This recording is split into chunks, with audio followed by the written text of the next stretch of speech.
cinema matinee. I ain't got 750 to pay.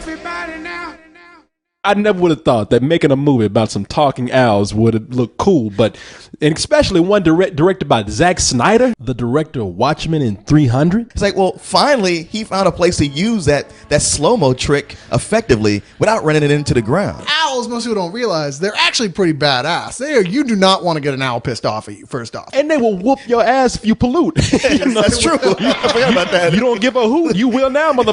And owls with giant metal armored talons attached to their already formidable. You start with your two, we're going to be your two main characters, and the two owls, they go out when they shouldn't, fall out of a tree. Suddenly, these bigger owls come and swoop them up. You're like, oh, good, they're saved. Except they're not saved. You know, they're like, thank you, oh, thank you. Can you take us, wait, my house is back there. Like, shut up! Yeah, shut the up. We're taking you to St. Aggie's. Now, the owls of St. Aggie's, what they do is they kidnap smaller owls when they're children and bring them to what is essentially an orphanage where either one or two things. You are either going to be a soldier or you're going to be a worker where you're just going to mine this element for these owls.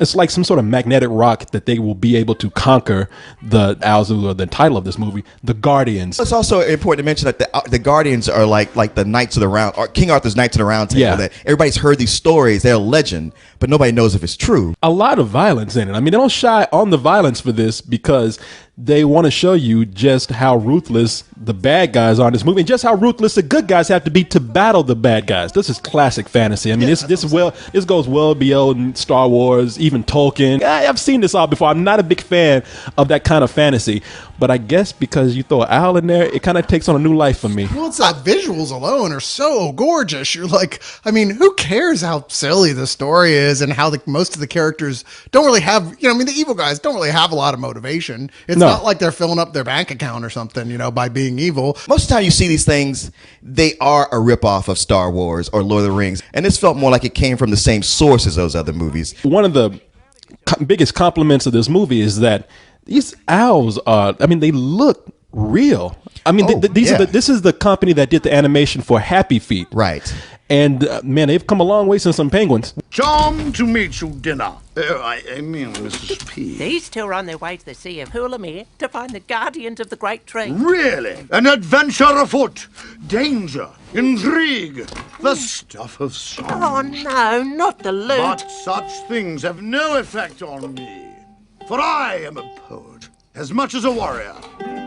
Well, one thing you got to say, they know birds. I didn't know that there were so many owls that had like so many kind of different feathers. Like we had some that like Muppet fur. You had the owl with the afro pick with the fist on it. The movie looks so good. I want to actually, if there's any reason I want to build a time machine, is to take movies like this back in time and with people. Tell them alien owls from another planet have come back riding dinosaurs and took over the earth and freaked people out. I for one salute our new owl dinosaur riding Nazi owls at that. We talk about 3D films and how annoying 3D is. I'm just pretty much convinced that if you have something flying in your movie, then 3D is the way to go. And this movie here has so much combat in the 3D because of that is amazing. And just don't forget about the backgrounds, which are so well detailed. They are. And so gorgeous that, it took me a little bit to be sure that they weren't just integrating actual backgrounds, but they're not. They're all just the design. It looks, the movie looks like the side of a stoner's van. That they paint come to life. Like a Yes album cover. Yeah, or a Rush album cover. I really had nothing bad to say about this movie, except for you get to one scene with a musical montage. And I'm like, it's a training scene too. Yeah, it's a training scene. And on top of that, they got the band Owl City to do the music. I'm just like, really, guys? It's just like, come on. And the other thing that bothered me, the good Al Soren, his brother, when they get lost and they get kidnapped by this orphanage, he just decides to turn evil for no reason. Now, I know he said why, but I know what you're saying. And I just got the impression that that's one of those things where if you read the book, it would probably become really clear. No matter what I say about these characters, the voice work in this was great. It was. I couldn't recognize anybody. And don't even ask us to say which owl was which, because I don't even know. I can just tell you who's in the movie, and I'm just going to say whoever they were. I'm sure they did a good job, because you have Helen Mirren, you have Sam Neill, and of course, if there's a bad villain somewhere, you know who you always got to get.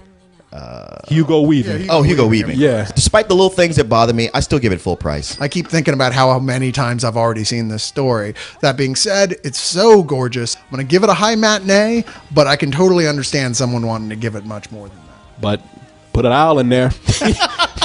Hey, that's fresh enough for me. Yeah, and kudos to Zack Snyder too for doing that. Even when he convinced me that the slow-mo that he held back on that, I was waiting for that one owl to show up with like nice pecs and six pack all greased up, and but I didn't see that. So yeah, good for him.